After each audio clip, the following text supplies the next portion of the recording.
অপরূপ TV online. শীর্ষ মাদক ব্যবসায়ী আলমগীর গংদের এলাকা থেকে শীর্ষ মাদক ব্যবসায়ী এলাকাবাসীর উদ্যোগে বিক্ষোভ সমাবেশ ও মিছিল আয়োজন। এলাকাবাসীর নোয়াপাড়া বিক্ষোভ সমাবেশ ও মিছিল আয়োজন। উত্তর পাহাড়তলী ওয়ার্ড সর্বস্তরের জনগণ এ সময় এলাকাবাসী বলেন 5ই আগস্টের পর এ সময় এলাকাবাসী বলেন পাহাড়তলী থানা অফিসার ইনচার্জ প্রতিদিন অভিযান চালিয়ে পাহাড়তলী সিডিএ মার্কেট রেলগেটের অভিযান চালিয়ে প্রতিদিন ইয়াবা ব্যবসায়ী ধরে নিয়ে আসেন। এলাকাবাসী বলেন দিন রাত 24 ঘন্টা মাদকের আসর জমজমাট চলছে। আজকের মাদক ব্যবসায়ীদের ধরে নিয়ে আসেন এক বিক্ষোভ মিছিল অনুষ্ঠিত হয়েছে। দিন রাত 24 ঘন্টা অনুষ্ঠানে আরো উপস্থিত জমজমাট চলছে। নোয়াপাড়া পাহাড়তলী মাদক সমাজের সর্বস্তরের জনসাধারণ মিছিল অনুষ্ঠিত হয়েছে। মাদক ব্যবসায়ীদের বিরুদ্ধে কঠোর শাস্তি না নেওয়া পর্যন্ত আমাদের এ সংগ্রাম চলমান থাকবে।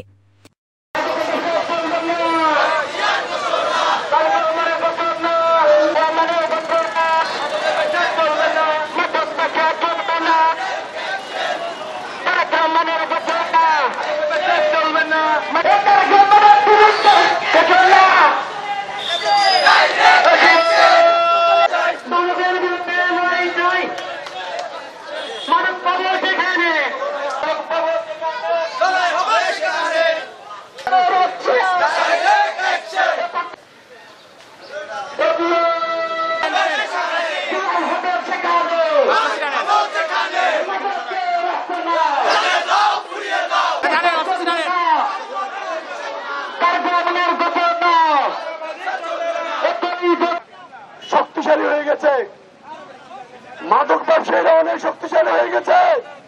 করতে যাই ওরা সংঘবদ্ধভাবে আলমগীরের নেতৃত্বে, এখানে মাদক সম্রাট আলমগীরের নেতৃত্বে আমাদের উপরে হামলা হয়। আমাদের অনেকেই আহত এবং আমিও আহত, আমার দুটি দাঁতও পড়ে যায় এই আহত। আমাদের এই সমাজ থেকে শুরু করে সবাই আমরা চাচ্ছি মাদকের বিরুদ্ধে আমরা আমাদের জীবনের শেষ রক্তবিন্দু তাকা পর্যন্ত আমরা মাদকের বিরুদ্ধে লড়ে যাব। আমরা চাই অবিলম্বে মাদক ব্যবসায়ীদেরকে গ্রেফতার করে অবিলম্বে এই এলাকা থেকে মাদক সমূলে উচ্ছেদ করতে হবে।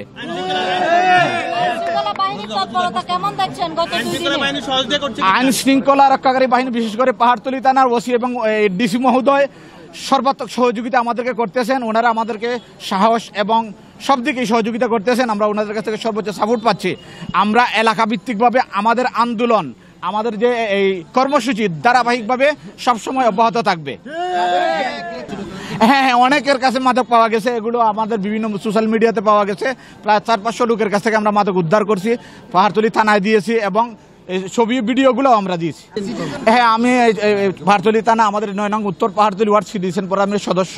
এখানে আজিজ চৌধুরী আছেন, আবার সিটিজেন ফোরামের সদস্য 9 নং উত্তর পাহাড়তলী ওয়ার্ডের আমাদের এই উত্তর যুব দলের সাবেক আহ্বায়ক এখানে আসছেন বর্তমানে। আচ্ছা, দেশীয় অস্ত্র পাওয়ার খবর পেয়েছি, আসলে এটা কি সত্য কিনা? হ্যাঁ, দেশীয় অস্ত্র নিয়ে ওরা এখানের মধ্যে আমাদের উপর হামলা করেছে। এখানে বিশেষ করে আমরা এখানে 2-4-5 জন ছিলাম এখানের মধ্যে। আমরা ওই রকম যে হামলা করবে আমরা জানতাম না, ওদের পূর্ব পরিস্থিতি ছিল। ওরা চাইছিল যে এখান থেকে আজিজ চৌধুরী এবং আমাকে হত্যা করার জন্য। ওদের উদ্দেশ্য যদি আমাদের 2 জনকে হত্যা করতে পারে তাইলে এদিক থেকে ওদের আর কোনো বাধা থাকবে না। এখন কি আপনারা কি নিরাপত্তাহীনতায় ভুগছেন? আমরা নিরাপত্তাহীনতায় ভুগছি। আমাদের সাথে সমাজ এবং সাধারণ মানুষ, যুব সমাজ আমাদের পাশে আছে এবং প্রশাসনও আমাদের পাশে আছে। আমরা মৃত্যুকে পরোয়া না করি না। আমাদের শেষ পর্যন্ত আমরা এই মাদকের বিরুদ্ধে লড়ে যাব। সমূলে মাদক আমরা বন্ধ করতে চাই। ভালো হয়ে যান, ভালো হতে পয়সা লাগে না, খারাপ হতে পয়সা লাগে। আপনারা যারা আমাদের ভাই বন্ধুর গায়ে হাত দিয়েছেন হয়তো বা ভুলে গেছেন, এই হাত দিয়ে আপনারা পার পেয়ে যাবেন, কিন্তু আপনারা পার পাবেন না। সাধারণ জনগণের চেয়ে শক্তিশালী বাংলাদেশে কেউ নেই। যেটা 24 আন্দোলনে ছাত্র জনতা বিপ্লবের মাধ্যমে এই দেশে স্বাধীনতা অর্জন করা হয়েছে।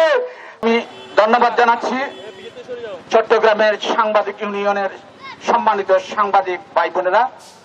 আমি আরো ধন্যবাদ জানাচ্ছি পাহাড়তলী থানা যুবদল 9 নং উত্তর পাহাড়তলী ওয়ার্ড যুবদল, ছাত্রদল, স্বেচ্ছাসেবক দল, এলাকাবাসী, ব্যবসায়ীবৃন্দ সবাই ঐক্যবদ্ধভাবে মাদকের বিরুদ্ধে যেভাবে সোচ্চার হয়েছেন, আমরা আগামীতে মাদকের বিরুদ্ধে সর্বাত্মক আন্দোলন গড়ে তুলব। আমরা মাদক ব্যবসায়ীদেরকে সতর্ক করে দিচ্ছি, অবিলম্বে পাহাড়তলী এলাকা থেকে মাদক সমূলে ব্যবসা বন্ধ করতে হবে। অন্যথায় মাদক ব্যবসায়ীদের আস্তানা প্রশাসনের সহযোগিতায়, এলাকার সহযোগিতায় আমরা বন্ধ করতে বাধ্য হব। আমরা আইন হাতে তুলতে যাচ্ছি না, আমাদের আইনের প্রতি শ্রদ্ধা আছে। গত পরশুদিন আমার উপর হামলা করা হয়েছে মাদক সম্রাট আলমগীর এবং করিমের নেতৃত্বে। আমাদের অনেক ছেলে আহত হয়েছে। আমি আপনাদেরকে ধন্যবাদ জানাই, কৃতজ্ঞতা জানাচ্ছি সাংবাদিক ভাইদের কাছে, আপনারা সত্য উদ্ঘাটন করার জন্য, সত্যটা তুলে ধরার জন্য। এটা মোটামুটি চলমান থাকবে মাদক বিরোধী যে অভিযান। আমাদের যে ঐক্যবদ্ধ নোয়াপাড়া সমাজের পক্ষ থেকে সর্বোচ্চ সিটিজেন ফোরাম আমাদের সাথে কাজ করতেছে। ইনশাল্লাহ এই এলাকায় হয়তো আর তারা মাদক ব্যবসা করতে পারবে না। আমরা যদি জীবিত থাকি এলাকায়, এখানে মাদক ব্যবসা চলবে না। এটা একটা ব্যবসায়িক এরিয়া। আমরা এই মাদকের বিরুদ্ধে সর্বোচ্চ লড়াই করতেছি। যুবদল সর্বোচ্চ লড়াই করে, যুব সমাজ এই মাদকের বিরুদ্ধে লড়াই করবে। এই মাদক নির্মূল না হওয়া পর্যন্ত, এই রেল লাইনে মাদক নির্মূল না হওয়া পর্যন্ত আমাদের সংগ্রাম চলবে, চলমান থাকবে। অস্তিত্ব পাওয়া যাবে না। এই সমস্ত মাদক ব্যবসায়ী থেকে বলে দিতে চাই,